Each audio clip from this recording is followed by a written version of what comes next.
Howdy all, it's 2500 back with you at the home QTH, this time in the spare room that's currently being renovated into a bedroom. Oh, yeah. Lots of all sorts of stuff going on when I get a chance to get it finished. Anyway, today I'm doing a bit of a kit list. So I'm going to be showing you everything that comes out with me on a CTX activation, and everything does. I've not added anything for effect or anything like that. Everything that I've got in the pack right now is I'd just basically pick it up right now, add a bit of water, a bit of food, a bit of extra food, and that's me done. I know basically that I've got everything that I need in there. So it's got the old brew going as well. So yeah, there's the main pack there, which is a Tashev 120 litre by Trek King in 600 denier Cordura fabric. There it is there, it's just got 100 litres in the main and 20 litres worth of little kind of separate packs and stuff that I'll show you. And I've also got a waste pack there as well that comes out with me with essentials in. I'll explain why I've got a waste pack as well. So right, what we'll do is we'll start with the top. Well, no, I'll start with the first things I'll do on an activation. Okay, so I've got it set up so I don't have to open a lot of the pack to get the shelter kit and the radio kit out. So I'll show you what I've got. I've got two side pouches. I've got one there. It's a bit in the dark. There's one on that side as well. So these are part of the radio gear, and in the top part of the rucksack. I know I've got to open the top part of it, but I don't actually have to go into the main part of the rucksack. So if it is raining, I'll show you what I've got to do. I've got the roll mat there fixed to the top, just with a bit of paracord there and quick release. I'm just going to grab a quick swig of my brew. Oi, oi, oi, it's better. So right, I'll show you what we've got. So, top section, which is this bit here. If I just undo those main two, what we've got is a respirator bag. So, all completely separate. Okay. So respirator bag comes out. That gets, I'll just fix it up again. This gets shut up again. Don't need to get in there yet. Just click them shut. Like that. If I can do it with one hand. Being a bit of a... Right, okay, so that's respirator bag. And as I was saying about the side pouches there, a couple of little bags there, I'll show you what they are in a minute. And on this side, on the other little side pouch, we've got these, which you'll be familiar with, no doubt. I'll split them up for you, you can see what they are.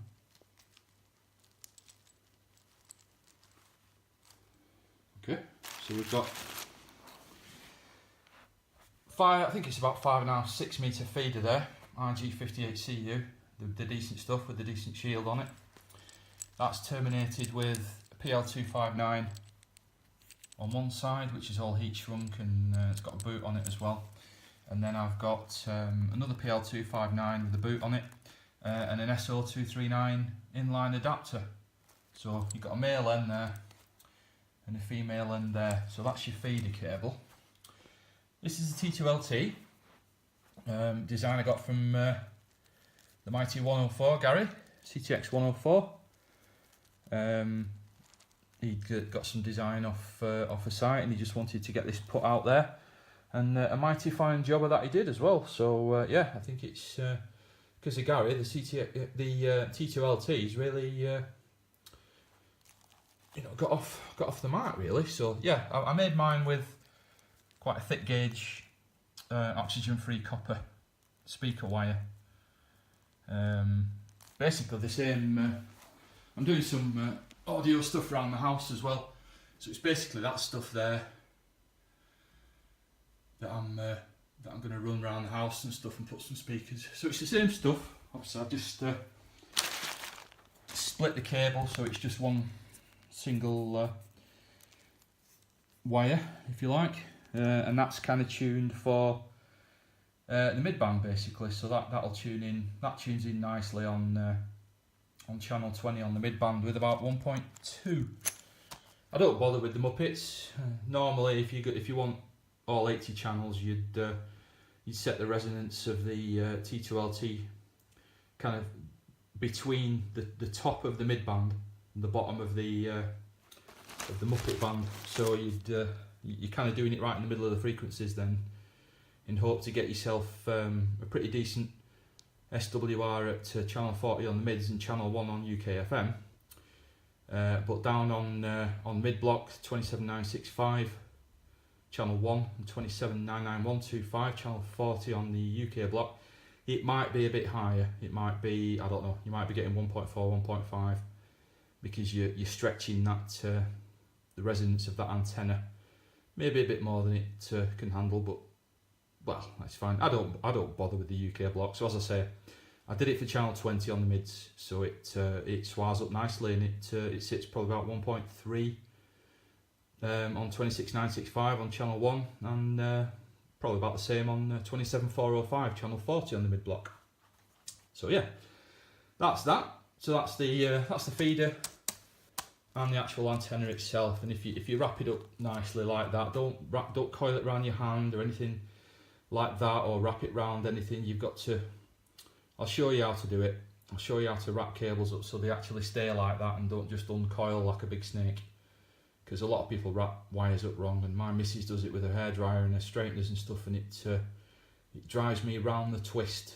I'm sure a lot of blokes out there will be agreeing with that and nodding with me at the same time, because it's 27 years I've been telling her, but oh no, she's not having any of that. She knows how to wrap wires up, and that's it. So yeah, that's the coax side of things. T2LT. It's just done around the 4¼ inch former. 5 turns around that former for the choke. If you look on 104's site, I think he's 104's outdoors now. He's got a video on there, really good video in maybe 1 or 2 parts, I think, showing you how to make one of them. Really descriptive, really good little video. That's what I used for mine, and it did the job nicely. So right, so moving on, in the coax side of it, we've got this is personal choice really for how I hold my T2LT onto the 7 metre pole that I've got that's currently in my car. You don't really need to see that, it's just a 7 metre fiberglass roach pole. Just make sure you don't get the carbon fibre ones, because the antenna isn't going to like that, and the SWR is definitely going to complain at you about that because of the conductivity of the carbon fibre, which you don't get with an inert fiberglass pole. You don't get that interactivity with the antenna. So yeah, I tie wrap my antenna on. It's just easier because I had a bit of a I was out on Winter Hill in mid-February, I think it was, this year, and it was -13 on the Celestron on my little temperature gauge, and basically my insulation tape turned into a block of wax, for want of a better word. I was chipping it off with my nail, with my fingernail, and it was just coming off like little bits of wax if you were to do that on a candle, you know. So let's grab in a brew and go. Yeah, I wasn't ready for that. So, as that was my only means for holding the antenna on, the activation was a no-go. But it was too bloody cold out there. It was -13 on the Celestron, and it was blowing a gale as well. So what the actual temperature was with the wind chill up there, God knows. God only knows. I don't know. It could have been -20. It was cold. I've never been that cold, I don't think. Just sat up there in the basher, not moving. I did about an hour, to be honest. I had some food. I couldn't get the bloody stove to light. It was, and when it did light, even on full whack, it was just like it was running on a almost empty gas bottle. You know, it was really struggling with the cold. So, yeah, that was a bit of a nightmare. That, but yeah, anyway. So yeah, I've got the tie wraps to hold it on. I use 7. That holds 1 each per section of the fiberglass pole, and also holds the choke on, and then there's some side cutters in there to cut them off again. If you do use these, don't just throw the tie wraps away because animals eat them. Yeah, they do, amazingly, and they'll get stuck in the throat and the gut and whatnot, and yeah, you don't want to throw anything away anyway, but especially things like this, because they don't rot, and they'll just stay there forever like bags of poo. Anyway, I won't get into that. Dog poo, you know the bags of, yeah, you know what I mean. So anyway, yeah, that's that. So that's fixing, that's the actual antenna fixing system that I've got there. Right, just moving on now to this little bag. I need an actual proper stuff sack for this stuff, to be honest. It's not an ideal bag to be holding this kind of stuff in. So yeah, it's just a little copy bag. Right, so in here we've got 3 8-inch plastic tent pegs, super lightweight, really nothing to them at all. So that's that. Here we've got the fixing kit. I did go into this a little bit on a couple of videos ago when I was up at I don't know, Cartridge Hill or Great Hill, I can't remember. It's yeah, so basically you've got, all I did was to make it. These are electrical inspection box lids. So I've got 2, as you can see there, clamped together, not glued or anything, they're just loose. There's 3 holes drilled in them equally to create like a tripod kind of effect, and I've got 3 rather knackered crappy little Chinese carabiners that desperately need replacing. Actually, I think I'll replace them in a bit. And each of those have got a length of paracord on them, like that. You've got your 3 lengths there, and each length has a tensioner on it, so you can adjust that, and that's just the rest of the. It's about, I don't know, 3 or 4 foot each per piece. You don't want it too long, or you'll be. It's quite hard to hold the pole up and guy it out at the same time. You need to be Mr. Tickle to be able to do it. You need long arms. So that's that. That obviously slides down the pole right down to the where the first and second sections connect together, and it goes no further, and it sits there, and with a bit of downward pressure from the guying lines there, it holds it up. Well, that's the idea anyway. So I'll just put them back in. I've got quite a lot of stuff to show you, and I don't want it all over the place. If my missus comes back, I know I'm in the room with all the other crap in it, but I'll still get a whooping. So yeah, that's that. So that's what I've got in the pouches. That's all for fixing the antenna. So that's basically a full antenna system there, not including the pole, of course. But I won't, as I say, I won't show you that. But yeah, that's your full guying out system. So I'll just move on to the respirator bag, which is here before I have a quick brew. Oh, I'm going to finish that. Hang on. Lovely. Right, these are great. You want to get one of these if you haven't got one. Obviously a respirator bag, proper army issue respirator bag. Again in a 600 denier Cordura. You can just feel the quality of it. Once you get to know these feelings, you know it's good stuff. So Yeah, it's got the strap there. It's got a little hole. It's got a little separate small strap there if you want to, I don't know, carry it like a woman maybe. It's got a strap there you can put over your shoulders as well. Excuse me, and it sits in there when you're not using it. It's got a couple of little. What's in here? I've got anything in these side pouches. It's got a couple of little side pouches as well that I've not got anything in that. That's just a little. I don't know, you could keep your finger in there like that, keep it safe. It's used for it, isn't it? I think I'll keep my finger in there. Yeah, that's much better. Yeah, I like that.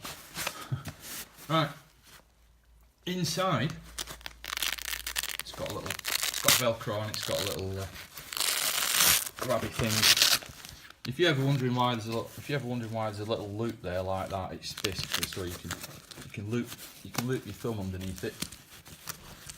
Probably can't do it with one hand, but you can loop your thumb underneath it like that. And right, I've got to help with the shopping. Part of my other manly duties.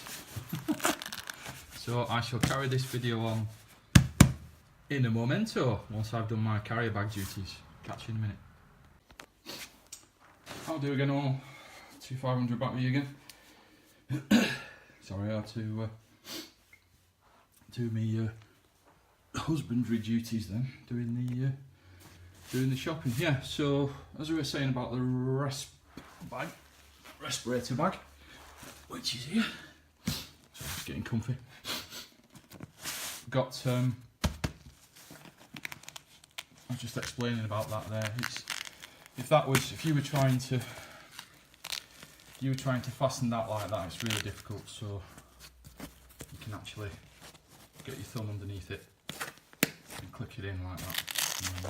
There's quite a lot in here, so it doesn't fasten amazingly well. But that's what that's for. So open it up, show you what we've got. Top bit there, it's got a little elasticated bit there. I'll show you what I keep in here. They're like little. Let's get one out.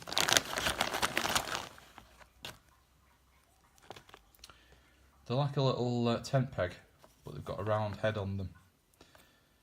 They're not really long, but what I use those for is when I put the when I've got the basher up, when I put the ground sheet down, if it's windy, it's just constantly blowing the ground sheet around as I'm trying to pin it down. So I just put one of these in each corner, and that stops it from blowing around. I've got quite a few in there, so you can actually pin the whole ground sheet down if you want. There's quite a few eyelets in the tarp, so that's that. Just keep them in the top there because it's just easier really. Next thing is a nice little waterproof stuff sack where I keep my big pegs for the basher. So we've got, I'm not getting them all out because they're all the same thing. There's about 10 of those 8-inch plastic pegs. Some are a bit bent, need to be straightened off. I've got 2 bungee cords, nothing special really. You've all seen them, you know, with the hooks on the end like that. Not made particularly well, because that bit should be sat inside that spring. I would have thought, that's how I always remember them, but it doesn't. I've tried to get it to go in and it won't go in. So that's that. So I'll stick that back in, stick the peg back in. I've also got a bit of there's a bit of paracord in there as well that I use for pegging out the front of the basher. So that's that. So that's the peg bag and the. I don't use all them pegs. Perhaps I shouldn't take them all, but you never know. Same with those. I never use all those, but I might as well have them. Next thing is a camo floor tarp, which is about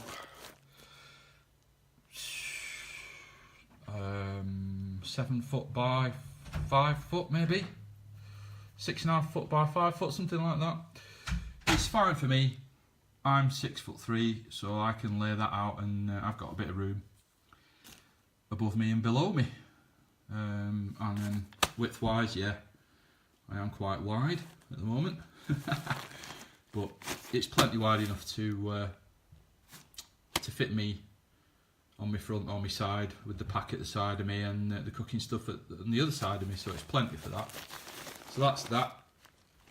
So I've got the floor tarp, pins, pegs.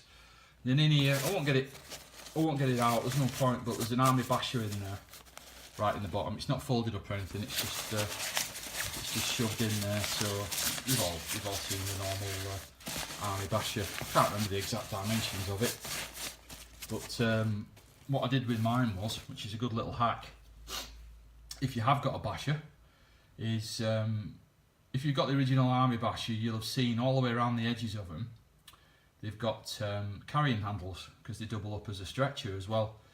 Well, if you very, very carefully unpick those handles from round the edges of the basher, there's some in the middle, don't pick those off, but all around the actual outside of the basher, the very edges of it that are on the floor, if you very carefully pick all those stitching out for the carrying handles, it packs away like a dream. It's so much easier to pack away, because with all of it's got 8 handles you can take off, 8 kind of really thick, like a woven handle, and they make it really awkward to pack the basher away. So yeah, cut them off, but leave the ones that are in the middle, that are part of the actual middle of the basher. Don't take those off, because it'll mess with the waterproofing. Just the ones on the very outside, the very furthest points of the basher that are actually on the floor. Take those 8 off, and you'll notice how easy it is to pack away. It's incredible, it really is. So that's the respirator bag. So I'll stick stuff back in there. It's not easy with one hand, but you should try and have things as one-handed operation, really. You never know if you're going to have a hand out of action for some reason. Do you really? So I will repack that a bit better when I get a chance. So that's that. So that's the rest bag. So that's the only stuff I get out when I'm initially putting the shelter up and the antenna. Okay, so what we'll do is we'll move on to where to start. So we've been through antenna and feeder, and those are out of the way. So that's that. Right, I'll show you what we've got in. This is the bottom section of the pack. So it's got little thingies as well that you can extra security there with the clips. What I do is I stick my coat underneath there and just leave it on the outside, and then clip those over the top of my coat, so I can quickly get to my jacket if I need to, if the weather decides to change. So yeah, that's that. So right, okay, I've got a lot of stuff in here as well. Just undo that. And that one.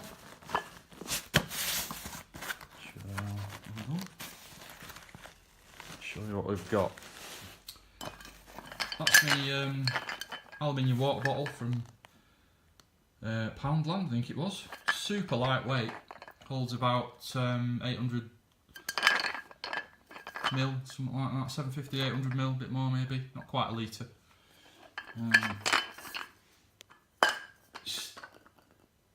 Stick that there.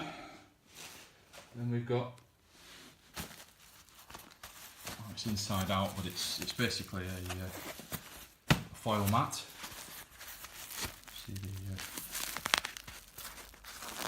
see the foil part of it there. I just keep it that way up, and so I don't so the mat doesn't get damaged. Put that there. That's that. Right. Loads of goodies in here, boys and girls. Loads of goodies. I'll start from. What I'll do is I'll just move these bits up out the way. I need some room to show you stuff. Move that. Right, we've got 2500's ration spoon. It's not a proper ration spoon, but it's quite a long spoon. So if I do take any ration packs out with me, you can actually eat the ration pack quite easily with that out, right out the bottom of the pack as well, without getting covered in it. Okay, so that's that. Spoon. And we've got one of these, which is a Miltech 600ml folder cup. And so what you do with that is, you've seen these, quite simple. I don't know if it's a one-handed operation, but I'll have a go. Yeah, I should be able to do it. Basically, it doubles itself up in size by just kind of uncollapsing it like that. So that's 600ml, that's a decent brew size. And super lightweight. Good little bit of kit, easy enough to fold back in again. And that's that. It's about 2 inches high when it's folded. Pretty good. So that's that. And we've got, show you this. We've got a BCB lid. Don't know if it's genuine or not. I wanted a metal one, but couldn't bloody find one anyway. No, I prefer this actually because I can see stuff boiling. I know when stuff's ready, so just keeps a bit of the heat in. I've got some Coffee Mate in there. Genuine stuff from my childhood. Love it. So, and then we've got a BCB Crusader, 1/2 litre. Genuine army issue. Love this. Lovely bit of kit. I just use that for brewing, for boiling brew water basically. I don't do any food in it. I don't want to be doing that with it, so that's that. Just keep the lid with it there like that. So that's the brew boiling facilities there, with a lid and a bit of Coffee Mate. And we've got nice lightweight little, whatever that says on it, Culinaire Magic Can. Works quite well, about 5-6 quid from Fleabay. Dead lightweight. Always need one. I've got an army one as well, but these are just easier to have. I guess it's a bit soft to have one of these really, but I guess I should just use the army ones, but they are a pain. So that's that. And then here we've got a Norwegian Army Poncho, which is compressed up into a little tiny package like that. And that's a full poncho that's big enough to wear with a pack on as well. I think it's a full length one with arms. So I've got a couple of them. I've got one in this pack, and I've got one in my stock as well, just as an emergency. So I've never opened it, but it is there for emergencies kind of thing. Next thing is my cook set. Show you what I've got in here. Should be alright to do one-handed, I think. It's only a cheap thing. It's nothing exciting really. You've got a couple of parts to it. You've got a small pan with the little foldy out handle like that. I don't use that. Basically, it's just there to keep everything in, but it's there as a backup, I suppose, isn't it? Then in here we've got this little doobry, got some tin foil, and we've got a turbo fag lighter. And in here there's the gas bottle. Butte Pro Mix, 230 grams. Fits just nicely. Nicely in there. There's just a big pan in there. That's my main pan I use for doing my cooking. It's got all the black stuff stuck on the bottom of it. So that's that one. As I said, turbo fag lighter. It sits in there. Tin foil also sits in there. In here I have a couple of goodies. We've got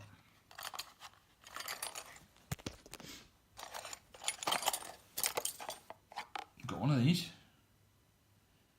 which is basically a little piezo lighter, little ignition thing like on cookers. Doesn't need a battery. What you do is you let that, you hold it over the stove, you let that little tube fill with a bit of gas. As you've got the stove hissing away ready, and then give it a couple of clicks and boof, you're in. Here we've got the Msr Pocket Rocket 2 stove. Cracking bit of kit, that folds down super small. This is the, as I said, Pocket Rocket 2. It's got a slightly different pot stand arrangement on it, and it seems to pack down nicely. And then just a little addition I've added to it. I think it's a, can't remember the dimensions of it. I think it might be a 4 or 5mm Allen key, and that fits in those little, I can't see. If any of the bits come loose on there, little Allen key fits in there like that, and you can make adjustments to it so it doesn't all become too loose. It does get loose with your constant use, you know, so all those little connectors and stuff, they do come a bit loose, so it's good to have that. I'm just trying to do this one hand and being a bit feckless. So all that goes back in there. Like that. Stick the Allen key in there with it. And on with the lid. Like that. Ooh, it's not gone in there quite as good as it usually does, but anyway, I'll sort that. So that's the stove set. I'm just going to pause this vid. I don't want the videos to be too long because they don't upload very easy on the iPhone for some reason, so I'll be back in a minute. Right, back again now. Right, I think we'll move on a little bit further. Here is a little okay, I like having a little radio with me, other than a transceiver radio. I like having a little receiver with me. So this is a 12 band one. You can see 12 bands. So you've got FM, medium wave, short wave, 10 bands of short wave, 1 band of medium wave, 1 band of FM. There's your 12 bands there, so it's quite cool. Nice little radio, takes double A's, quite lightweight, dead simple, just got all the gubbins on the front there. By Trevi. So yeah, recommend them. Ground there. And over there. Right, what's this?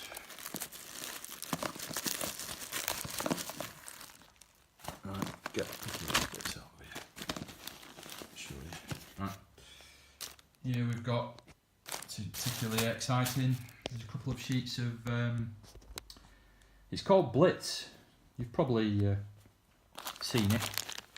It's like a kitchen towel, but it's quite a really absorbent one. It's not for toilet duties or anything like that. It's just, you know, if you spill anything, or if you're like me and get hay fever, good for blowing your snout on. So I'll keep a couple in that bag. There's a couple in that bag as well, and also there's a couple of bin bags in there. So if I don't know, I mean, I take a separate rubbish bag anyway, but I just thought I'll bang a couple of bin bags in because they don't weigh anything particularly. You never know. So yeah, just some kitchen roll there, bin bags and stuff, just for whatever reason really. Next thing is my, call this my bits box. I've got a bits box, I've got a cook box, I've got a brew box and an emergency box. So I've got four of these waterproof kind of sealed boxes with different sizes. So I'll just show you what's what. We've got iPhone charger cable, nothing particularly exciting. I've tested it. Don't just get new stuff and put it in your pack. Test it. You know, really don't do that. Make sure whatever you're getting is working. So yeah, iPhone charger cable there. A peg. Now I don't know. I guess if I've got a peg in there, I should have a couple of pegs in there really. Then if I'm wearing something that gets wet, I can peg it out on one of the guy lines or something. But at the moment, I've only got one in there. I will add some more. Next thing, terminal screwdriver. Many uses other than tightening up terminals. But yeah, it's nice and lightweight, cheapy, crappy one. Wouldn't use this for electrical testing, even though you know, it's got the thing. Never use them for electrical testing. Seriously, never.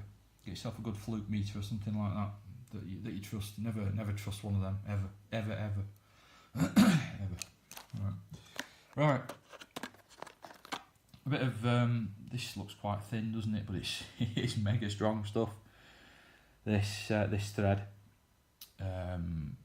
You never know if you need to do a Rambo and sew your arm back up or something like that while you're out. So yeah, I don't know. Yeah, I've used it.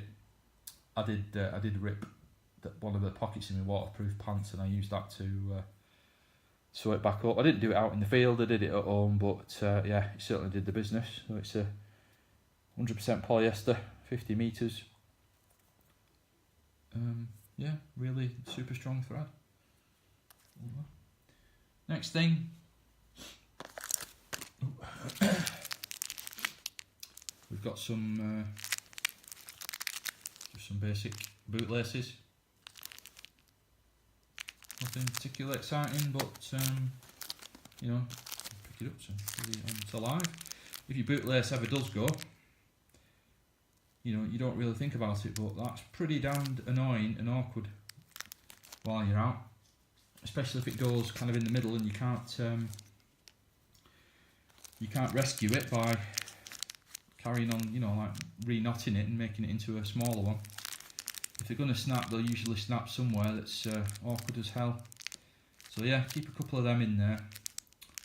Never know, probably never use them, but the second I don't have them in, something will bloody happen. So yeah, some spare boot laces in there. Ibuprofen tablets, 200 milligrams, just got a few of them in there. And some diarrhea tablets. It's not very nice, I know, not nice to talk about particularly, but if you ever do get caught short out there with a bad stomach, it has happened to me once in the pitch black at Winter Hill. Don't like to talk about it. Well, yeah.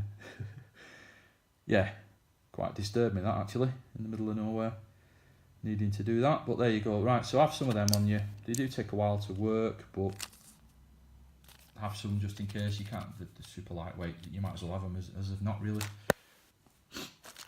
I've got some spare string tensioners. Again, super lightweight, probably never used them, but there is a backup. They're just for tensioning guy lines and stuff like that. You know, like the one I showed you on the thingy, on the guying system for holding the antenna on. So that's those. Then we've got just a basic whistle, nothing special. Tractor tension if you need to.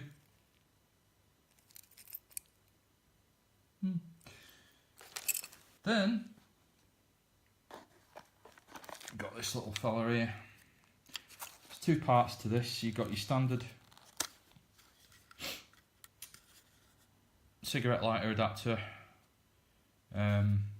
also straight through as well, so you can reconnect stuff through it, like a pass through sat nav or something like that. And then you've got two USB ports there and a fast charge option. Not sure if that's like a 4 amp one or something like that, but yeah, it's probably a 2 amp and a 4 amp something. It does charge faster than the other one. So that's that bit. This bit, just your standard auxiliary cigarette lighter socket connected to one of these Anderson kind of looking. They're not quite Anderson terminals. I know what they look like, so don't tell me I've got it wrong. I know they're not. I know they're not Anderson, but they're like a connector that you know, anti-polarity, so you can't mess the polarity up on them. I'll show you where that goes a bit later. So that's that. So that goes. That fits in there. I'll keep that together. With that like that. And then we've got a spare head torch. Oh no, it's not working. Well, what I do is I put new batteries in it, and I just have a tiny bit of cardboard there. Don't use paper, use something a bit thicker, and that basically breaks the connection and makes sure that your head torch doesn't get switched on accidentally. Like that. So if I pulled that out, it would fire up. It's got nice new batteries in it. Okay, so that's that. Nice little head torch. These are about £2.50, and you might think, oh, what a load of crap, but I've got about 10 of these, and they're a nice decent strap. Got a nice decent light to them. They've got 2 levels of main light, and they've also got a red LED filter light as well, which those of you wondering why you see red lights, it's basically to stop your pupils from shutting down in the dark. So if you have a red light on, keeps your pupils dilated, and then if any sudden white light comes into play, you don't go, oh, I can't see, and have to shield your eyes because your pupils have shut down to. I've probably said that the other way around actually, because if they dilate, they let too much light in, don't they? Yeah, so whichever way around it's supposed to be, the red light stops your eyes from reacting to any sudden bright light, basically. So if you do switch on your main beam, you're not having to hide your eyes until you get used to the light, and it does work as well. It's really good. Plus, red light's quite nice anyway. It stops things flying at you as well. If you're in your basher at night, if you've got the white light on, you get all sorts flying through, and like moths and whatnot coming attracted to the light, but they're not so much attracted to the red. So yeah, quite good for that.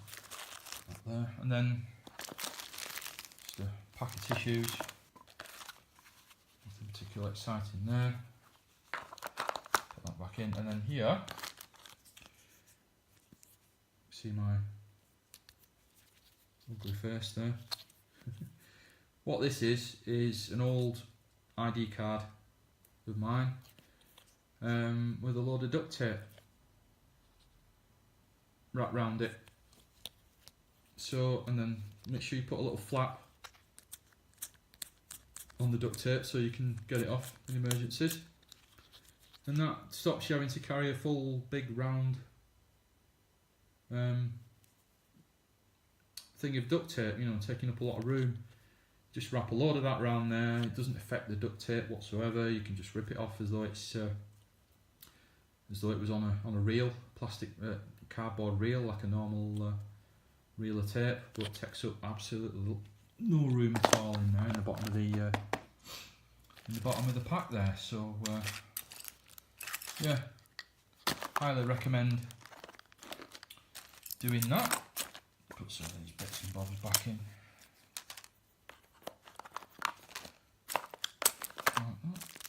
Just make sure as well that you don't pack your stuff so bloody intricately like Tetris that you can't actually get things back in again, because it's quite frustrating when you do that. I'm kind of guilty of it, but I'm not so bad as it fitting in so perfectly that I can never get the stuff back in again. So yeah, right, we'll move on to the brew box. A bit bigger this one. So about a third of the size again, perhaps. We have some of the good stuff.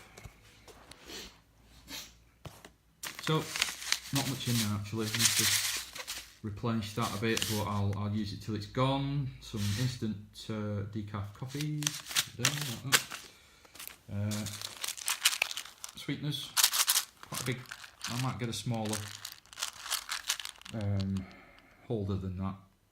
Really, it's not huge, but it's quite big in it. I might get a smaller little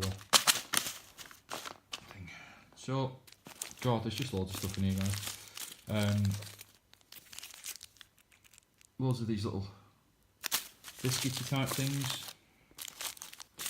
There's white sugar, there's brown sugar, there's sachets of coffee, there's just set these out there and show you what we've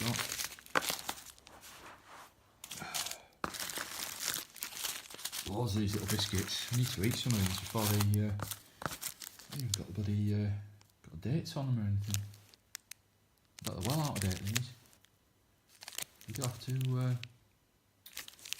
have to watch for I can't even see any use by dates on them. You do have to watch stuff like that. I mean, if you do collect stuff that's edible, just keep your eye out for UBDs, use by dates. Yeah. So anyway, there's an Army tin opener in there. You can have a look on the net and see how you use one of them. They're quite easy. Bit of practice, but quite easy. So, other than sugars and coffees and biscuits, I think that's that lot.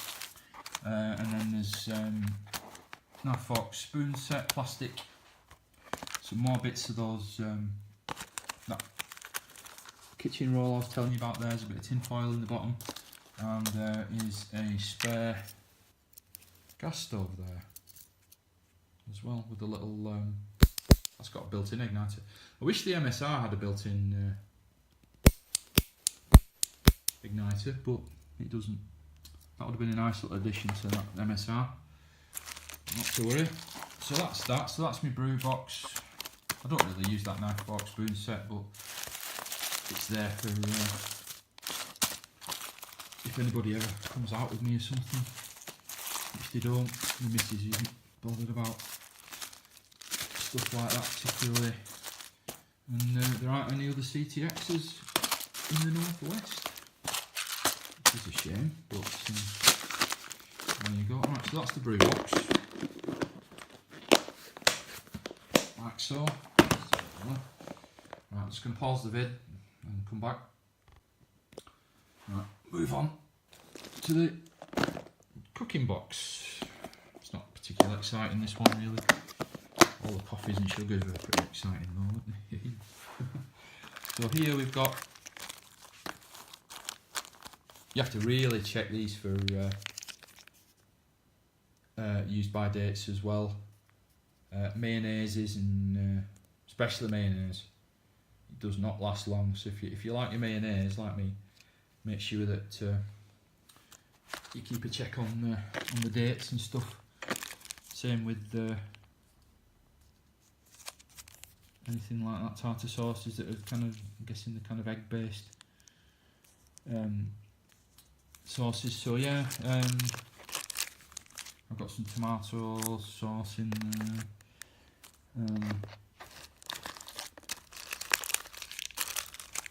Actually, I've got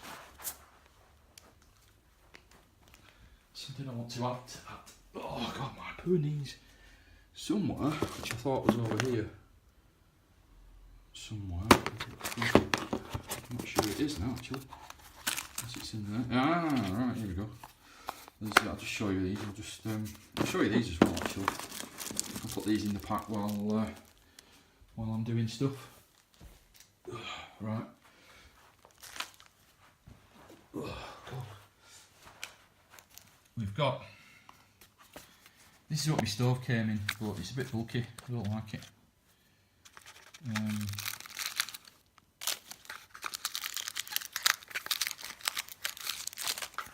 So I don't really know what to do with that.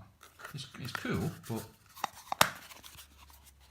don't know. I can't think of a use for it. I haven't got anything that's just that size at the moment.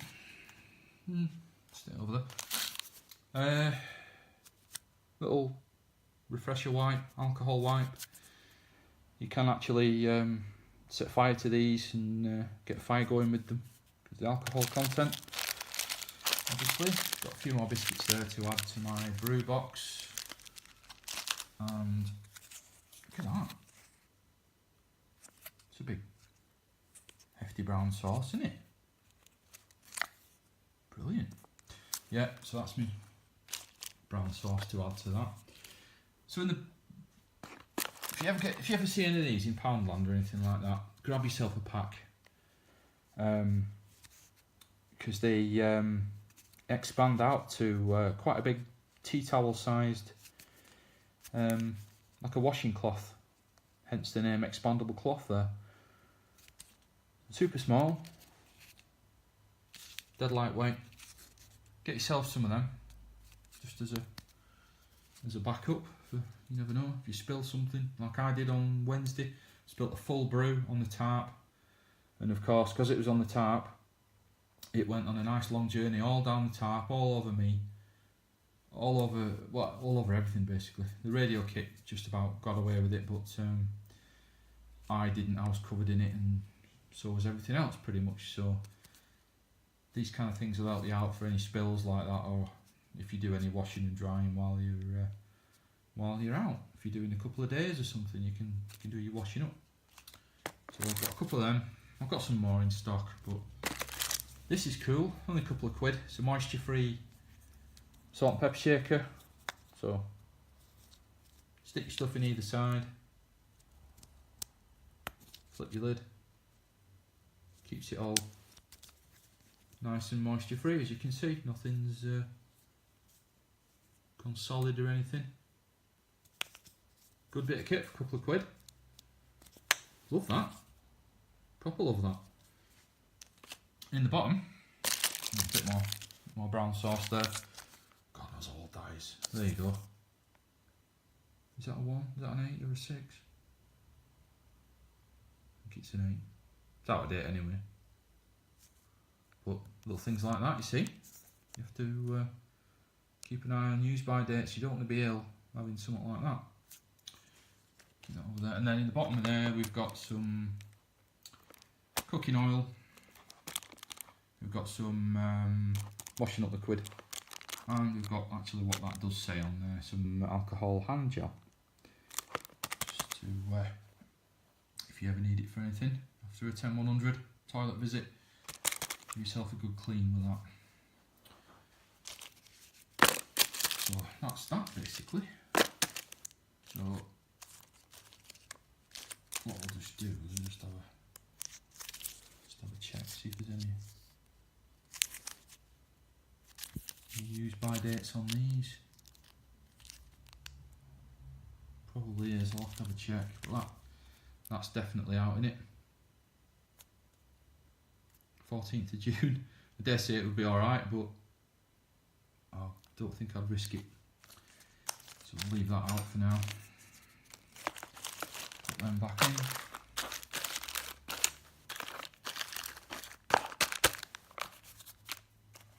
Put the new brown sauce in there as well.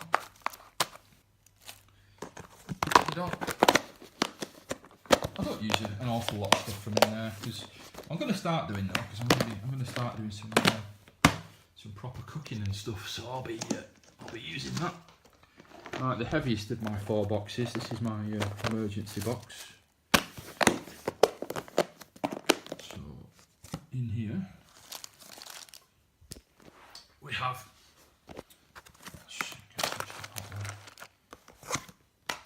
another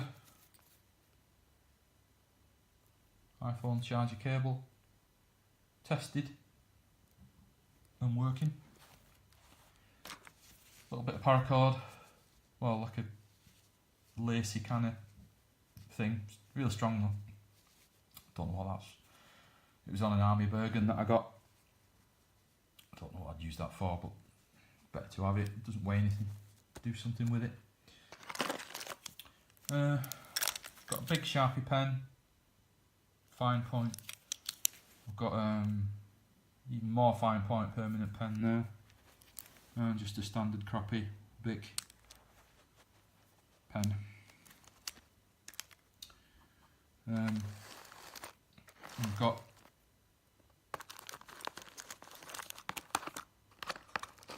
another turbo fag lighter.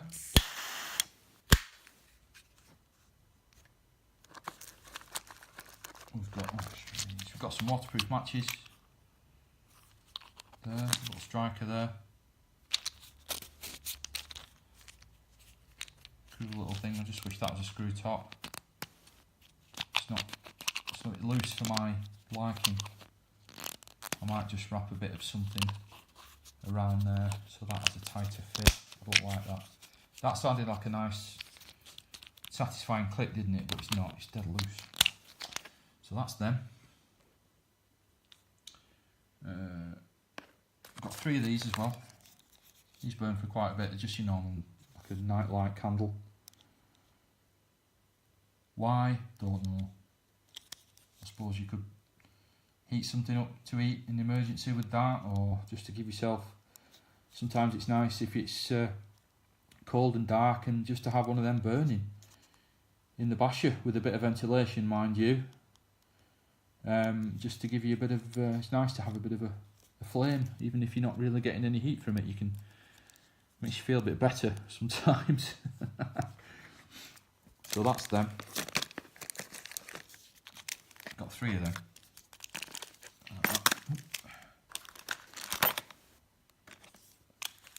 Put them there. Then we've got another head torch. It won't work. Got the little cardboard thing against the batteries just to make sure they don't come on in the box. Then a little bag with a tenner and a fiver in it, basically. That's all that is. You never know. Gonna need some emergency money. So there's 15 quid in there. Just for whatever, really, you know. Could need it for anything, who knows. There's another army tin opener in there. So stick that back in.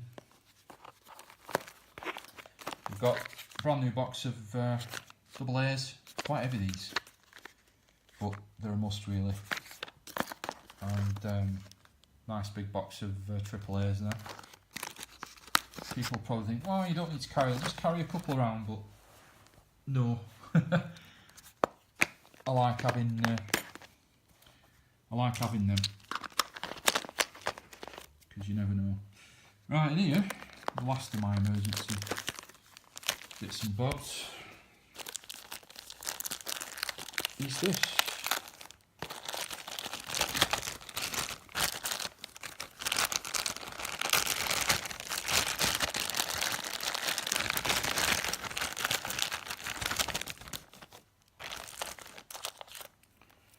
USB charging cable, one of those little mini USB connectors, whatever it is, and it's one of them. Little cheapy Nokia phone, can't even remember the model of it. But the good thing about this one is it has two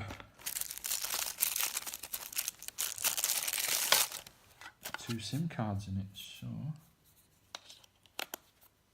once you've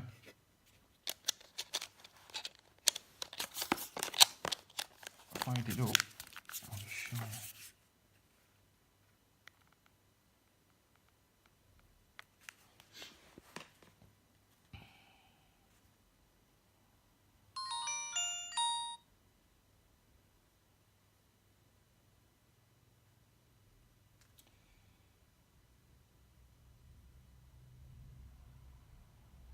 See, there's a Voda SIM in there and an EE SIM in there.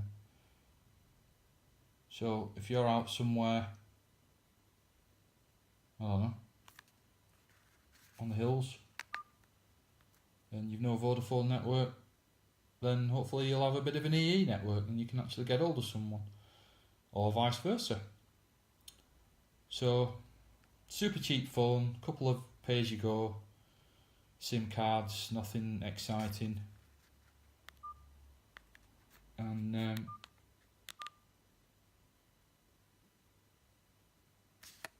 it doesn't weigh anything particularly, but something like that could really get you out of trouble.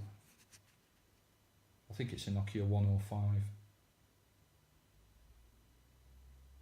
So yeah, that's that.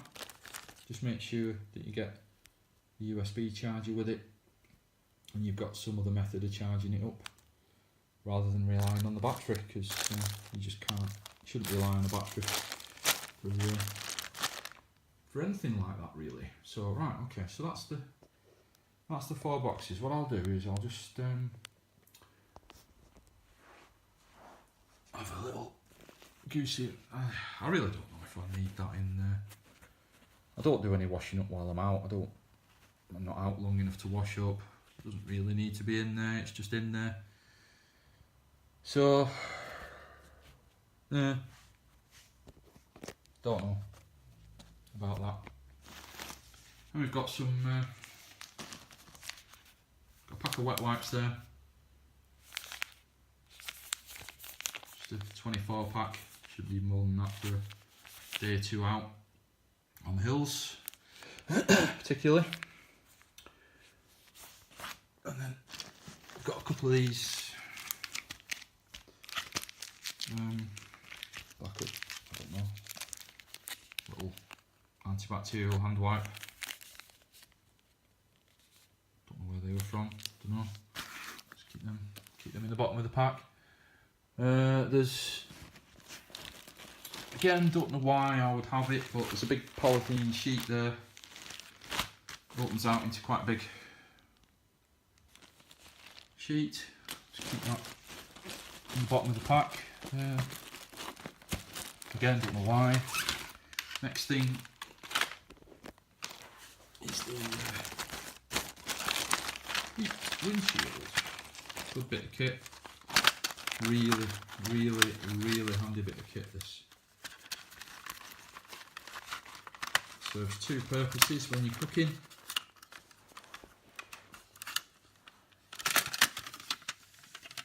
Just when I'm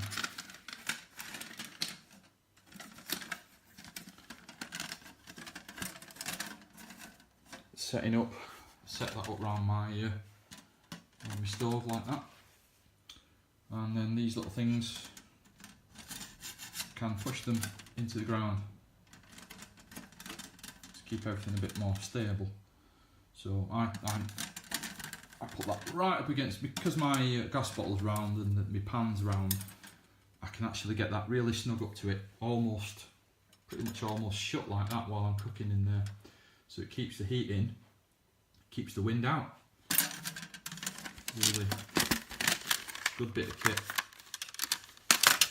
You need one of them. If you're cooking outside, you've just got to have one of them. They're absolutely essential, really, as anybody that cooks outside will tell you. Oh, there's a couple of other bits I was going to show you as well. I've got to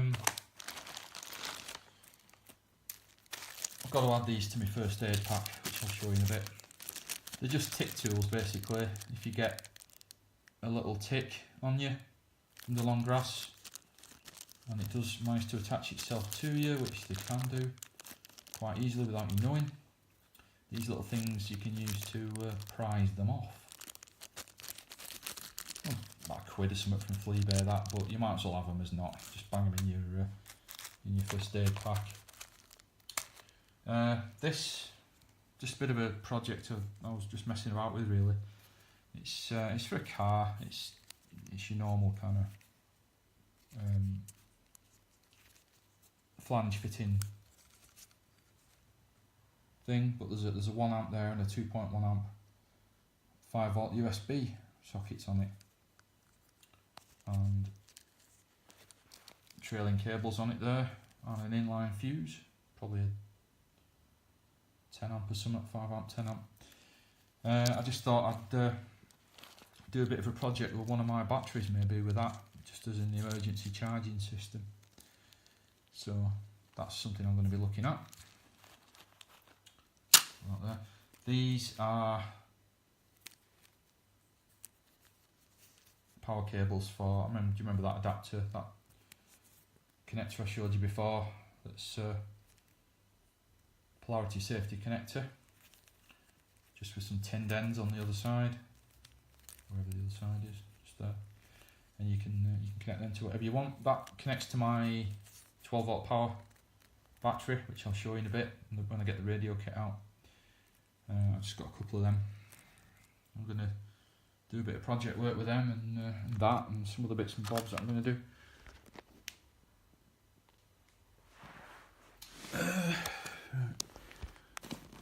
I've got my gloves in there, just tucked in the corner, like that. I've got a logbook, and a pen there, in a bag in the bottom. And here, I won't get it out of the bag, but the actual guying system that I showed you for the antenna, when I first started the video, that's a backup, that's a full guying system backup, basically. So if any of it failed, the discs are in there, the paracord's in there, the crappy little carabiners are in there, everything's in there. I can just swap that whole bag out, and I've got a full guying kit in there to get me out of trouble.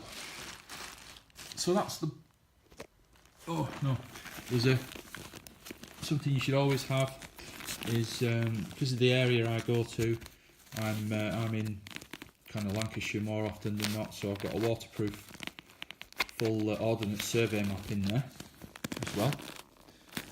The original one, fully waterproof, so can't get damaged, and that lives just inside there like that.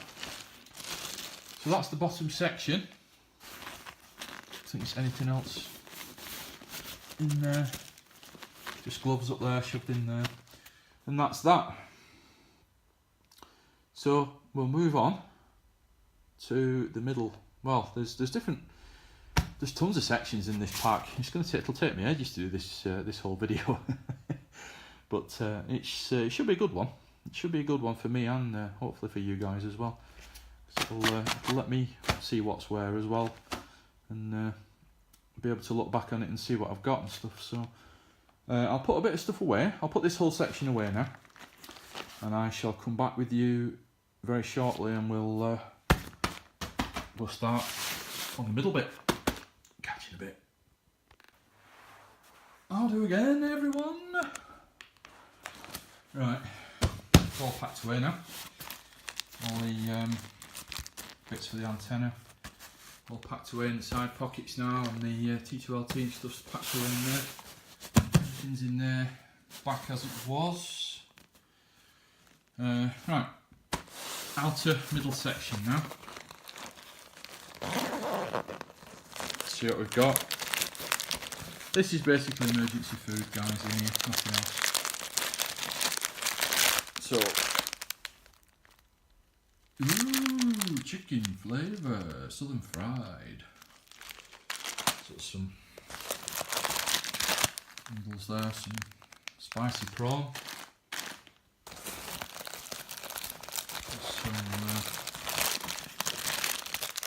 Some noodles again, some chicken flavour.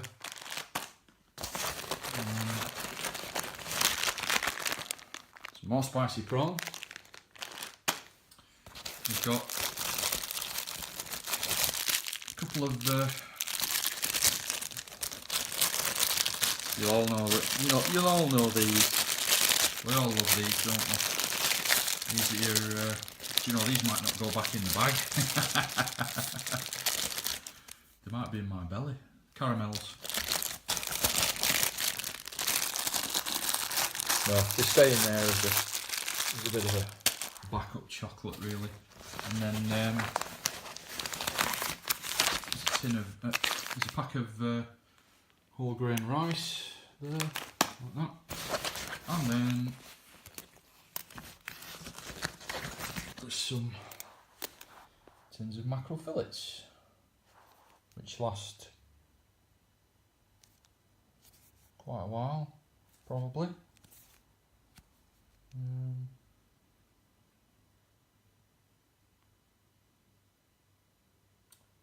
Wow, 24th of Feb 2023.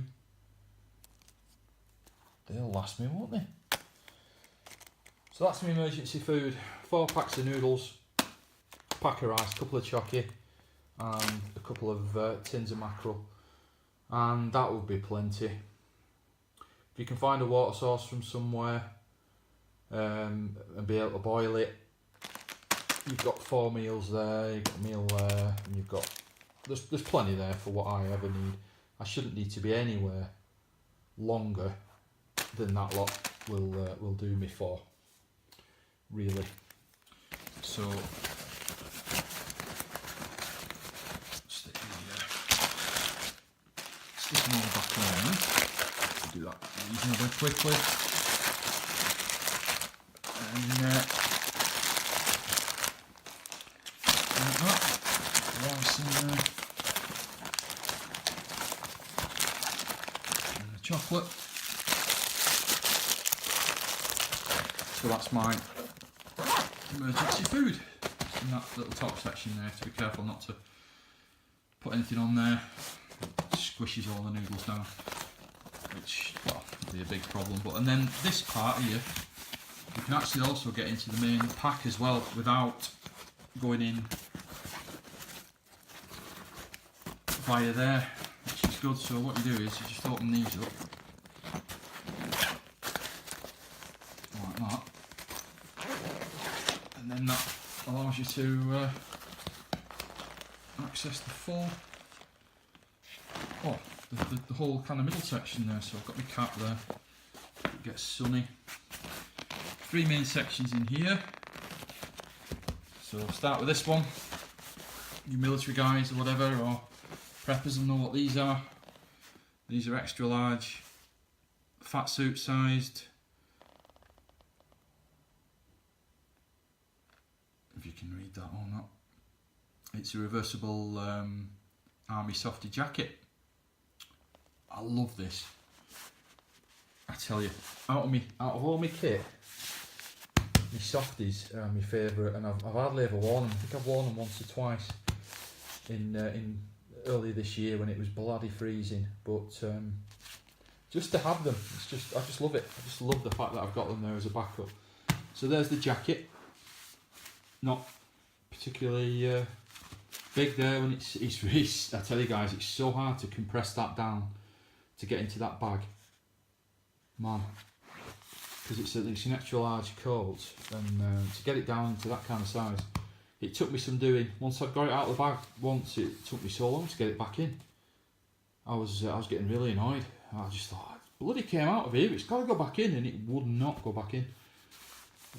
So I've sussed it now, I think, but I will have to kind of familiarise myself with that again and take it out and put it back in again, because I've forgotten. You just got to take it out really carefully and see how it's folded up. Softies! I love them. Right, next bit. I'm not going to open this because it's compressed really tightly. But in here, it's just your normal, I can't remember what litre size it is. Might be 20 litre bag. But in there, guys, there is, in the bottom there's a set of walking pants. There's a short sleeve wicking t-shirt. There's a long sleeve wicking t-shirt. There is a little lightweight fleece. There's a thick pair of 1000-mile socks. There's a little thin pair of socks. There's a snood. There's a scarf. And it's basically, a pair of like boxer shorts as well. Pair of jocks in there as well. So it's basically, I could get changed completely, apart from my boots. Obviously I don't have any spare boots with me. I could completely change everything I'm wearing when I'm out into this lot. If I fell in some water or something and got totally wet through, then I've got the facility there to completely get changed and get dry again. Try not to ever go in there. As I say, it's super compressed down, it really is. As soon as you kind of undo all that, it just goes poof, because there's that much stuff compressed into there. There's a lot, I've mentioned quite a lot of stuff. So yeah, that's me dry bag for my clothes, the black one. Another dry bag here, same size, I can't remember if it's 10 or 20. Radio gear, CTX radio gear, so this is one I will open for you.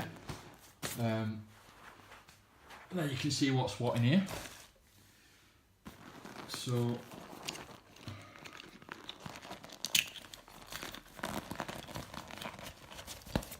right, starters.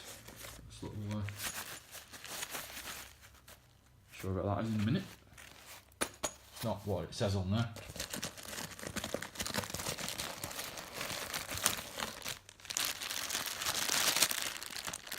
I'll get them all out in a minute.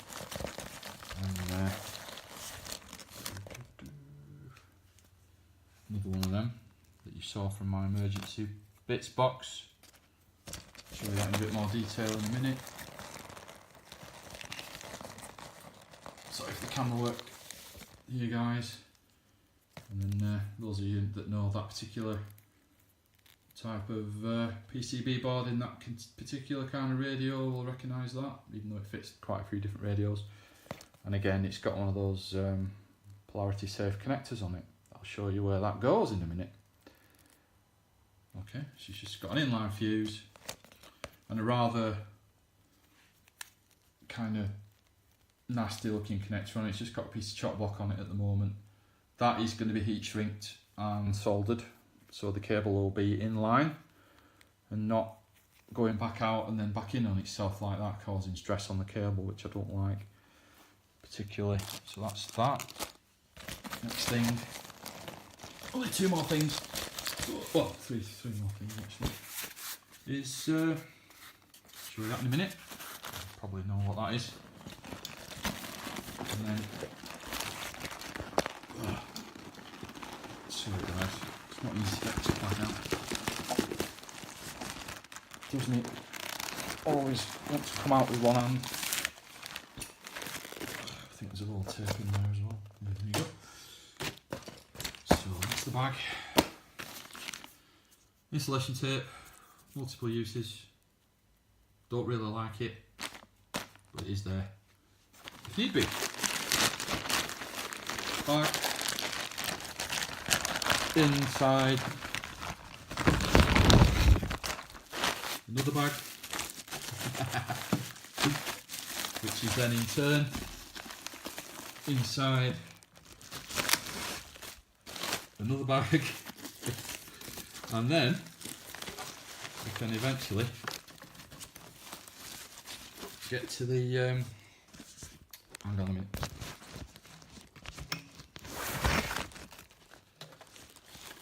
The Grant 2.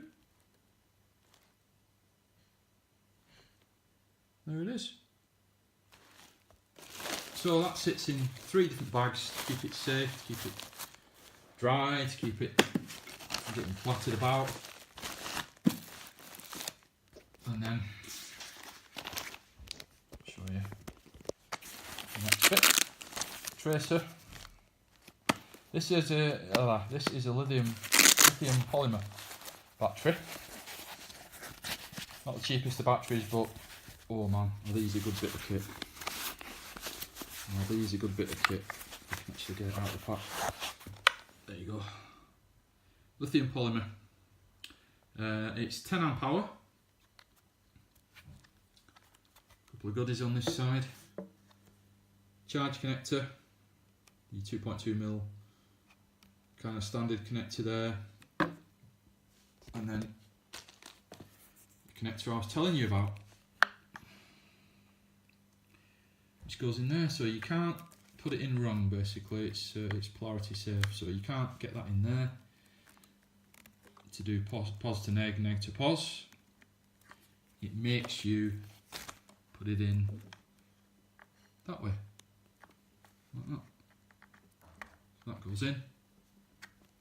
Click it down, like that. Can't possibly get that wrong. And I'm going to make sure I have modular connectors for all my equipment with those actual connectors on them. So I'll know that anything that I need connecting to a battery will just plug straight into a tracer, like that. It's got a little battery level indicator on it there. Sorry, the camera doesn't like that, but I think there's a couple of red and an orange and a couple of 3 greens, and it's on full charge, that, and it's been out on 2 or 3 activations already, and it's not really bothered it any. So yeah, good little bit of kit.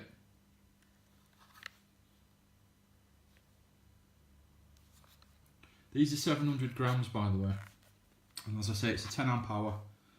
And if you were to compare that to a lead acid battery of a similar kind of amp hour, you're talking over 2 kilograms of weight for a comparable amp hour power source. But 700 grams, guys. It's not a cheap 700 grams by any bloody stretch of the imagination, but once you've tried one of these, you won't go back to lead acid batteries, I'll tell you that. That's got its little pouch there. I didn't always want to go back into. I don't take it out of the pouch, obviously, I don't need to. All I do when I'm running it is open it up, put the connector on, and fasten it back up again, like that. So it's still a running power source without actually getting it out. Good little, so yeah, that's that. So okay, we've got the Grant 2, which I'm not going to go into, USB, LSB, sideband FM/AM transceiver. Good bit of kit. There's the, I won't get it out, there's a microphone in there, just keep it in there to keep it dry, just standard President mic. And then in here, oh, that I've shown you that anyway, haven't I? It's just another cigarette lighter adapter, and it's got one of those tracer connectors on it for whatever, really. And then in here, whether I'll be able to do this with one mitt or not, I don't know. Oh yeah, I should be able to. We've got a very important bit of kit you should always have with you.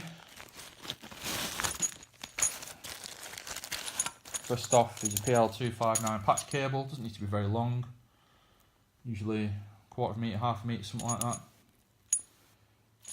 Get a properly made up one that's got decent cable on it. And then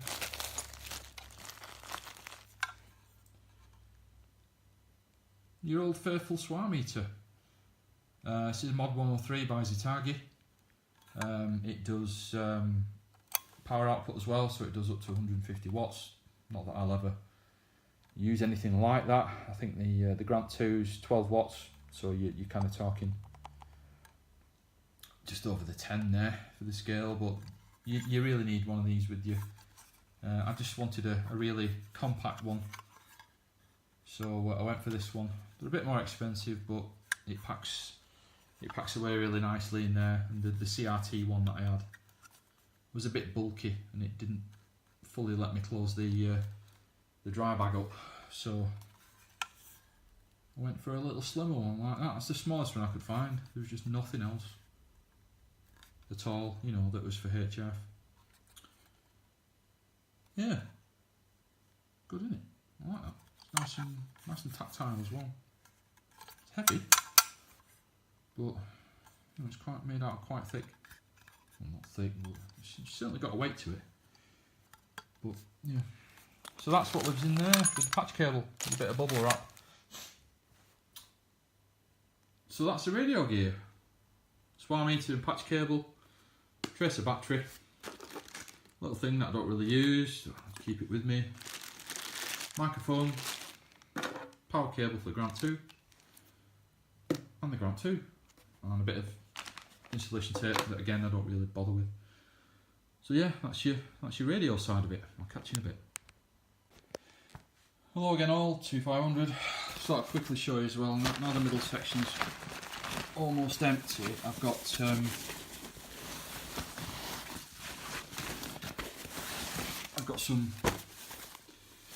NTP waterproof trousers there, and an NTP big waterproof jacket in there with a hood as well. So that lives kind of just inside there like that. So that's the main section's open. They go up there, and the pants go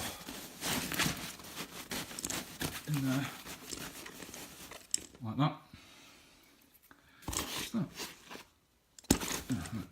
And then the radio bag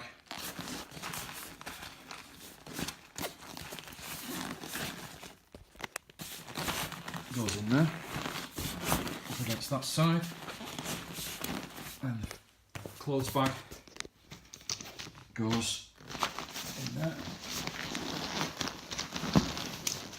up against the other side like that. There's a gap in the middle, and the army softies go in the middle like that, and that keeps everything nice and nothing moving around in there. So just drop that down, zip it up, and there that's your middle section. So we've been through both outer little pouches there. We've been through the whole bottom section. We've been through the whole middle section there, and the bit down in the bottom. What we'll do now is we'll move on to there's still some more middle sections here to show you, but I have to flip the pack over to get to those. Excuse me. So we'll do that. We'll turn it over like that. I'll show you what we've got in there. This is another, like, the side section. I really can't recommend these bags enough, guys.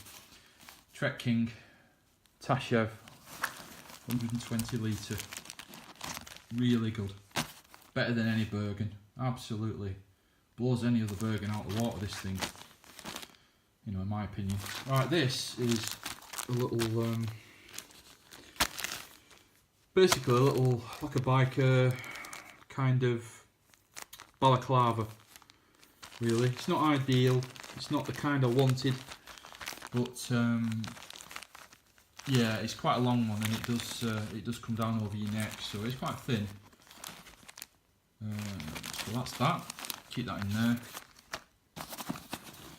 I've got a spare hat in here.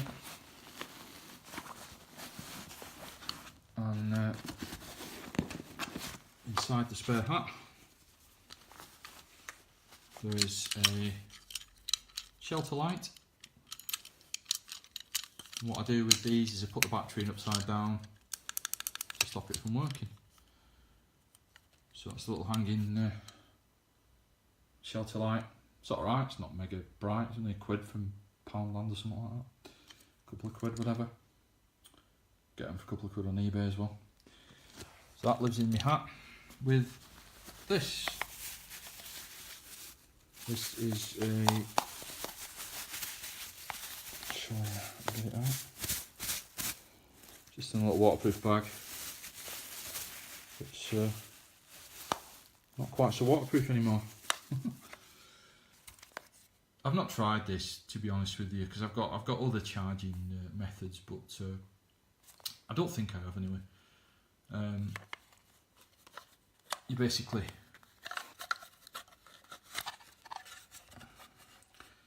it's so cheap. I think it was less than £1 this thing. 4 double A's in there, and you've got a little selector switch there between off in the middle, USB on the left, and a little torch on the right. So that'll just give you, well, it'll give you an emergency torch for starters, and it'll also give you some emergency USB power there to charge your phone up or whatever. So that's that. So I've got a charger, crappy knackered bag, shelter light, little biker balaclava kind of thing, and just your kind of, it's not a thin insulate one,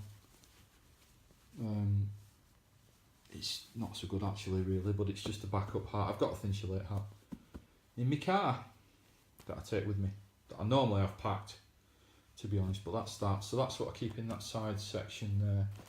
And then, I'm amazed this fits in here. It's only a tiny little kind of pouch, isn't it? But this thing is pretty huge, and it fits in with all them in there.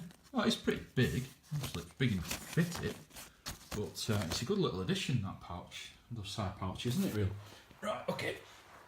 Let's see what we've got here.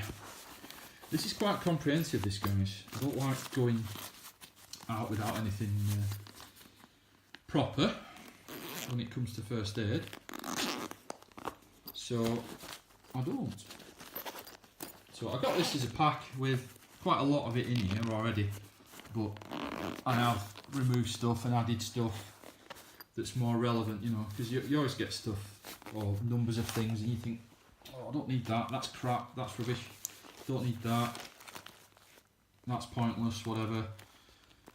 So show you what's what. I'm not gonna take everything out, but so this side we've got some bandages, we've got some adhesive strips, and what else is this? I just stuck some of these in these little hand heater things. There's what's that? An iPad. It's a pretty crappy iPad, isn't it?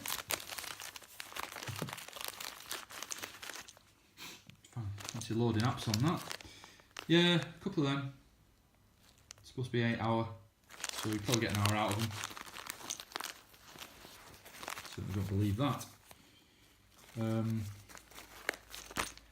as I say, I don't think there's anything else other than, yeah, some iPads and some adhesive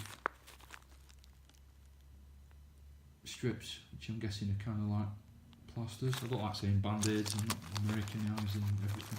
Plasters! Other side, there's some, and I won't say they're called Q-tips, cotton bull buds. Some tweezers, some nail clippers. Can't remember what that is. What is that? Hang on a minute.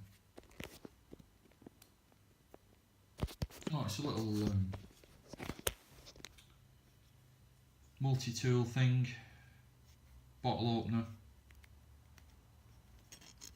nearly filey thing, and whatnot. And then, hey, I've got a little gap there, guys, for these. I can put my tick tools in there. So in they go. Tick tools installed. Some scissors. Got some plastic tweezers there that are absolute crap. Of course, in any first aid situation, one needs to have one's hair combed neatly. I didn't put that in, that was in there. Yeah, don't know why that's in there, I don't know why I'm leaving it in. And then a bigger pair of scissors that look pretty crappy as well. I'll probably change those for some better ones. A couple of iPad bandage things in there. There's a light stick, white light stick. How long it lasts? Probably not very long.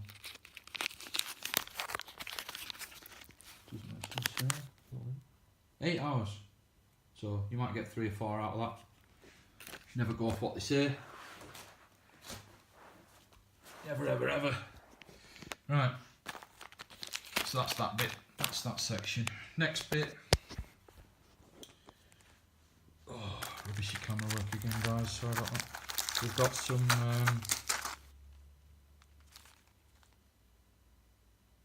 ibuprofen.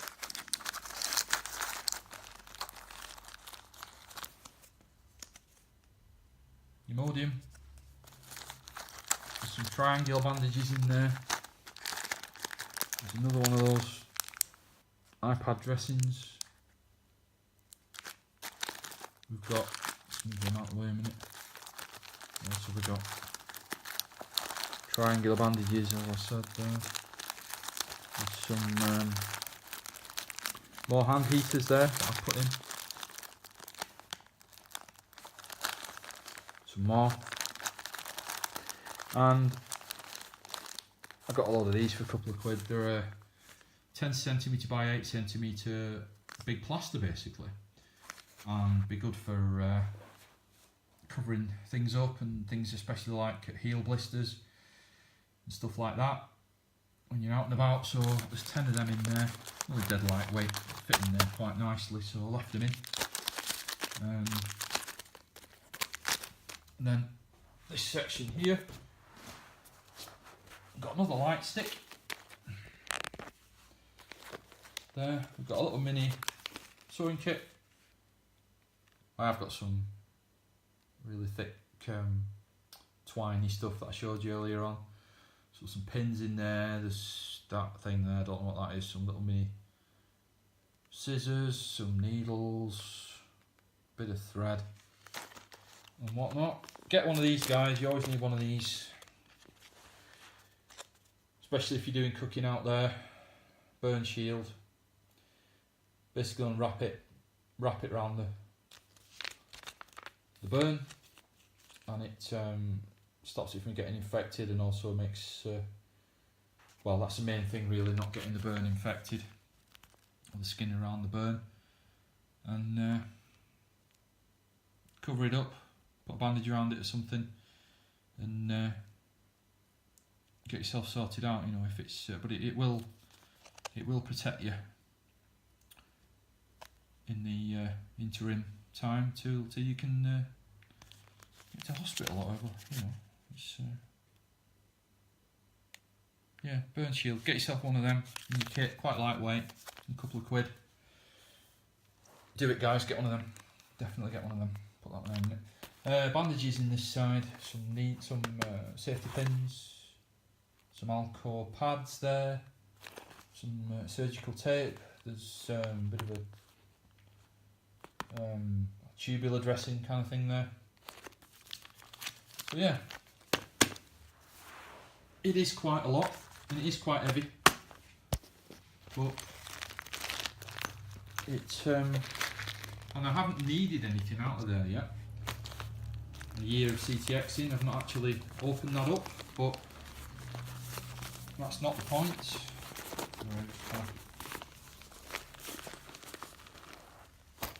That's not the point with it. You've just got to have it, because you don't know if someone else is you're gonna come across someone else that needs it. You needing it, whatever. You might need it at home. You know, you've got the pack with you at home. It's always good to know that I've got a really comprehensive kit in there. We've got one at home, but it's nowhere near as detailed as that one is. So right, what I'll do is I'll put this lot away in this side. I'll spin the bag around and I'll show you the pouch on the other side. Catch you in a second. Right guys, so look at the other side, shall we? What we've got in here is some proper military 5mm paracord. Really tough stuff. Proper tough stuff. Not sure how much there is. That was in an army Bergen that I got. So yeah, proper military stuff there.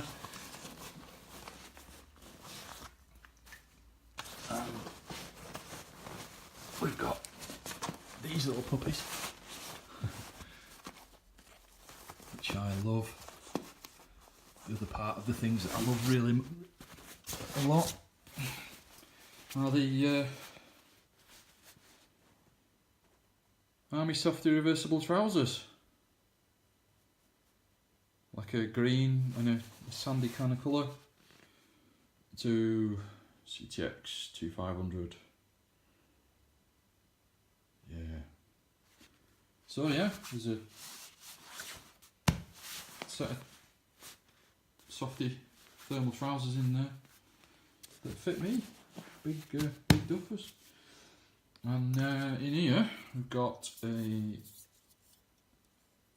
very small, cute 100g butane propane gas bottle mix there. So if my main gas supply ever fails, or the valve knackers up or runs out, I've got this little 100g one to get me out of trouble. Nice, isn't it? Pretty cool. So yeah, there's nothing else in that side really, so put them back in there. So softy pants go in there like that.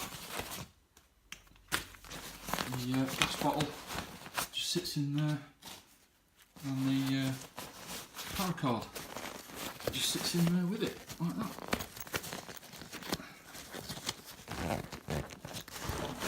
And then zip it up. Right, so we've covered the bottom section. I'm going to flip the pack back over again.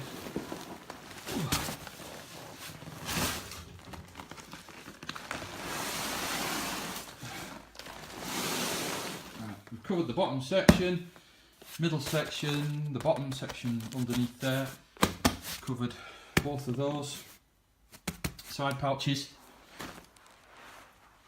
We've covered the respirator bag, which sits in the top, so we'll just have a look what's in this top section, shall we? Actually, I should have showed you something else while the bag was turned over, but doesn't matter. What we've got here, that bit there, is where the NTPs are. You know, when I shove them in, they just sit there in that top bit. So here we have some other goodies under here. We've got a little zip up section here, like that.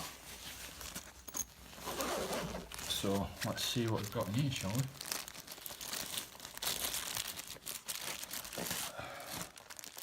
Got a face cloth just in a sealed bag. It's a nice brand new cloth. It can be a face cloth, it can be a little towel, whatever. Super lightweight. Might as well have one in there. Next thing we have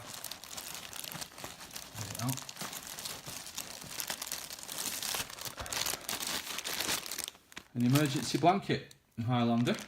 Emergency shelter bag basically, which is basically like a big garden refuse bag, whatever that you get in it basically, and it keeps you warm and keeps you dry.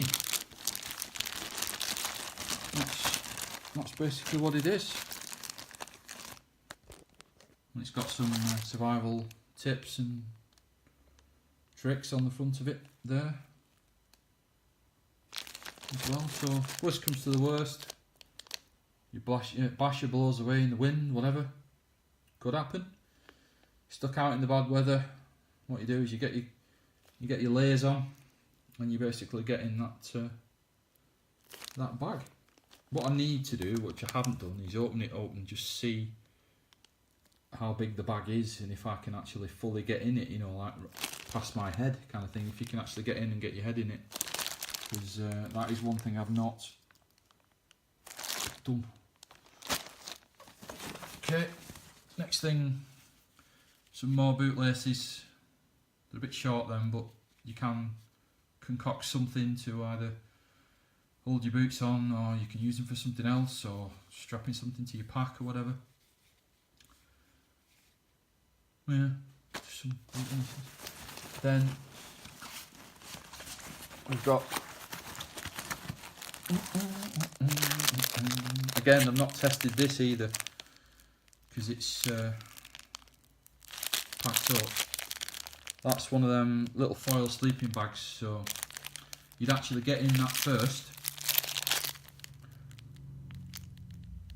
and then get in your shelter bag after that.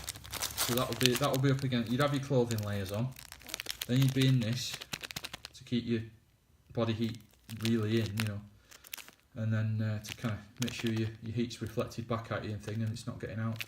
And then you get in the shelter bag to keep you dry, because that's not going to keep you warm particularly, I wouldn't have thought. Keeping you dry, yeah, but that should keep you warm, so a combination of those two should help you out.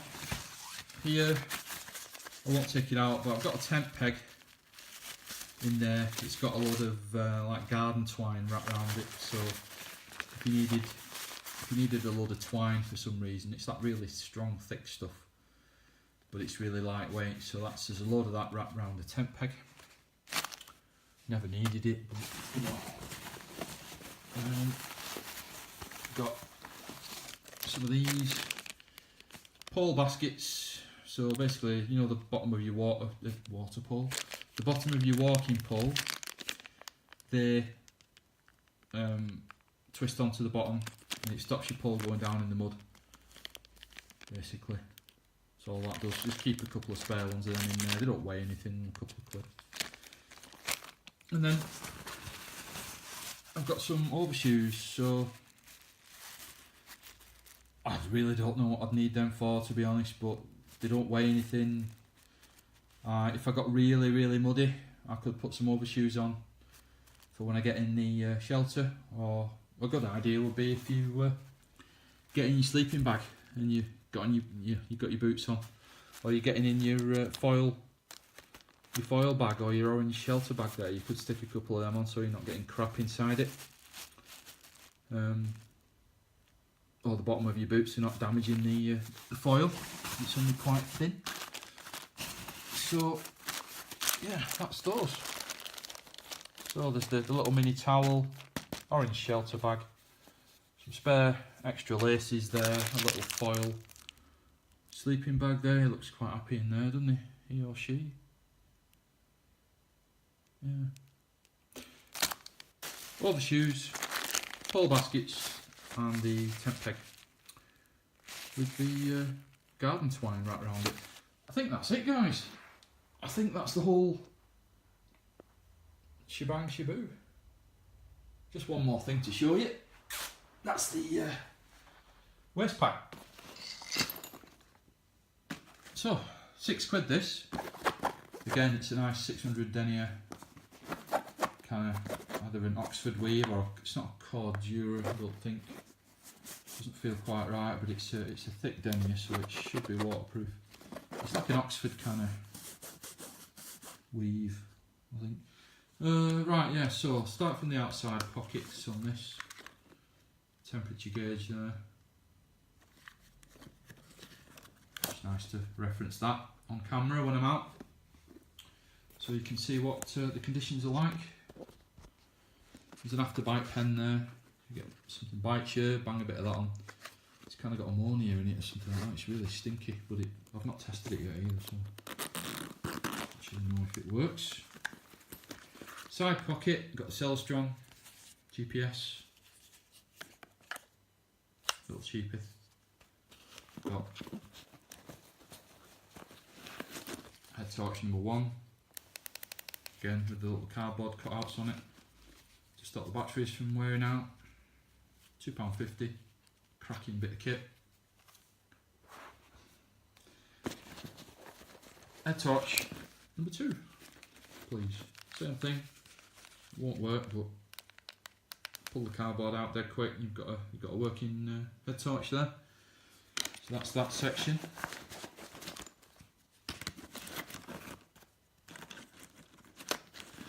Cellstrong and the top. The side section.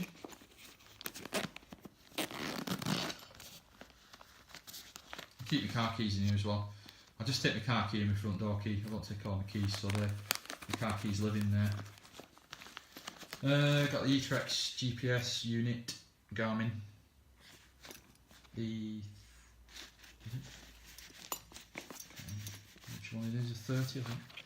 A 20, can't remember. And then there's that USB charger thing that I showed you, the cheap crappy thing that you stuck the batteries in. That's a 2 version. That's a 2 AA battery version of it.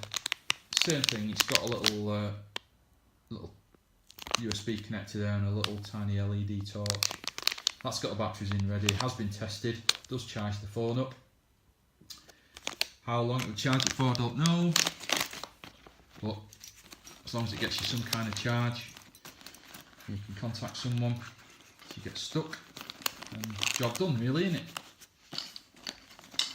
So that's what that's for. Front section is here. The phone goes in there. Quite a big bulky phone, so the phone sits in there.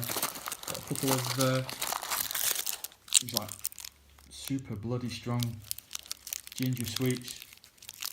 Oh man, they blow your head right off them. They're awesome. You have one of them in winter. Bloody hell. Yeah. So yeah, stick a few of them in there. That section there, 4 AA's in there. That section here, 4 AA's in there. Like that. And they've all fallen over. So they live in there. AA's in there. Another one of them. Charging cable. Don't think there's anything else in there. No. I've got 3 charging cables with me all the time in my pack. Paranoid, yeah, maybe, but they don't weigh out. Might as well have them. So that's the front section. Like so. It's got a little carry thing, so you can fasten those up, and it's got a little carry handle there at the top. So the main bit. It's empty at the moment, but I fill that with water, so I've got half a litre of water in there, 500ml. That's so I can access it as I'm walking. Like that.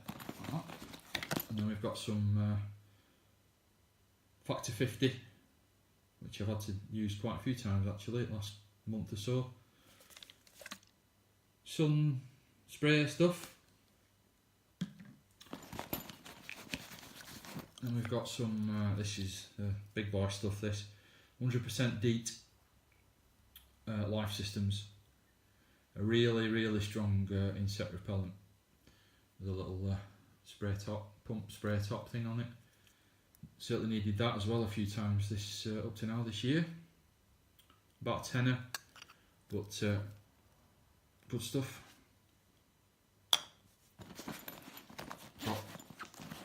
some jungle formula insect repellent as well. Guess I don't need both, but this is like a roll-on thing. It's easy to just roll it on, but it's just as easy to spray it on as well, I suppose. So I might take one of them out. I might keep one in one bag and one in my tactical bag maybe, because I'm building a tactical bag up. I'll show you in a bit. It's only 20 quid off eBay. It'll probably be a load of crap, but it seems alright. I can't be spending money on loads of bags and stuff.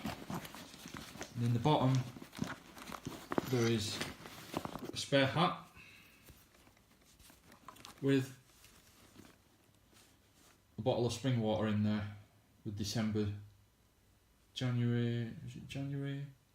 February 2019 on it. So that's all good. So that lives in there. They live back in there. Goes. And then obviously I fill that before I head out. And it's just good to have something like this, guys, because when you're out with the pack on, with the big pack on, there's stuff you can't reach. So I've tried to make sure that everything I could possibly need, like a GPS, batteries, head torches, suntan stuff, water, repellent, my phone, my keys, is all in there and grabbable, because it just sits around my waist. So that's kind of my view looking down on it, really. So I can access everything that I need to without having to disturb any of that big beastie there. Because when it's on your back, you don't really want to be taking it off and pissing about, kind of thing. So get yourself one of them. Get your essentials in there. You'll start learning what you class as an essential when you start getting out there. You know, if you're going to be new to this, giving it a go, or just go off what I've put in there. You know, your essentials. Everybody's different. Everybody has their own way of doing things. That's my way of doing things. That's my pack. That's all my gear. That all comes out with me on every CTX, along with the fresh food for the evening, which does live in that bottom section as well. So there's going to be no more canned food. That's gone now. I'm just going to be having fresh food from now on, unless it's really hot weather and I can't take any fresh food with me for fear of it going a bit dodgy and making me ill. So yeah, there might be things like fried spam going in there for some fried spam, possibly. You know, a bit of bacon, probably be alright with a bit of bacon in there. But the stuff like the pork and the chicken and stuff that I want to do, I wouldn't be doing that in the heat, because my walks are kind of almost usually an hour long to get where I'm going. So I could get a cool box for my car, so I could get the stuff out of the fridge and straight into the cool box for the car journey, whatever that is, 45 minutes, whatever, wherever I'm going. Keep the stuff cool in there, but then I've got kind of an hour's walk where stuff can start warming up. So, a bit dodgy, so it might have to be fresh food in the winter, and not quite so fresh food in the real crappy hot weather, which I hate anyway. I hate the hot weather. Really, hate it. So yeah, that's the pack. I hope you enjoyed that. I quite enjoyed doing that. It was good to do. Good to get it all out and show you what's what, what's where, and hopefully if you are thinking of doing anything like this, but a CTXing or just generally having a bit of a SHTF bag or a bug out bag, whatever you want to call it. Everybody's different. You all hone your own kit a different way. That's not really a bug out bag as such. It's kind of more honed towards the CTX evenings out. I've also got I'll show you. I've got a little 2-man tent there might as well quickly show you this tactical bag as well. As I say, it probably will be a load of rubbish, but shut up. Move out of the way. But it's, again, it's supposed to be a 600 denier Oxford weed bag. It's got the main section at the back there, main zip section. Looks quite a decent section at the back. I will do a proper video on this. It's got a front section there that's reasonable. It's got basically another one of these fixed to the bottom of it, like that. It's just pretty much the exact same thing. The sections on and whatnot, the little handle, little side pouches and stuff. You also get a couple of little other side pouches with it there, the bit of molly down the side, a little molly on the front there, little side pouches there, and that's basically it really. So whether it'll be any good or not is another question, but yeah, that's my 2-man dome tent. Just 10 quid from Argos, I think it was. I have fab sealed it with the Fab Seal Gold waterproofing. And I've got my little bag there, and I've got me just a bit of extra stocks of food in there, like some chicken korma sauces and some rice and stuff. There's a couple of boxes of noodles in there as well. So yeah, that's that. So I think that's it, chaps. Unless I'll pack those bits away now. And I hope you've enjoyed it. I've quite enjoyed doing it, as I said. So it's been about time. A few people have asked me to do one, so I thought, right, I'll get my arse together and take a bit of time out and do one for you. So yeah, right, 2500 disappearing again. I'll be doing another video Monday evening, which is I don't know, either the 5th or 6th of August. It's Friday at the moment. I can't remember the date. Either the 3rd or the 4th of August, something like that. The 4th, I think, 2018. So I'll see you out on the next one on Monday. Don't know where I'm going. Probably Cartridge Hill again, maybe, depending on when they decide to open Winter Hill. Then I can get my arse up there again. Really missing it. But I'll be a good lad and I'll not be trying to head up there when I've been told not to. So I'll get the go ahead to go up there. I'll certainly be back up on the Winter Hill trig again, feeling very much at home again. Really missed it. Not been up there for about 2.5 months now. Really missing it. So from me, from the pack, from the waste pack, I'll bid you a happy Friday, guys. Have a good one. And as I say, see you on the next one. Take care, catch you later.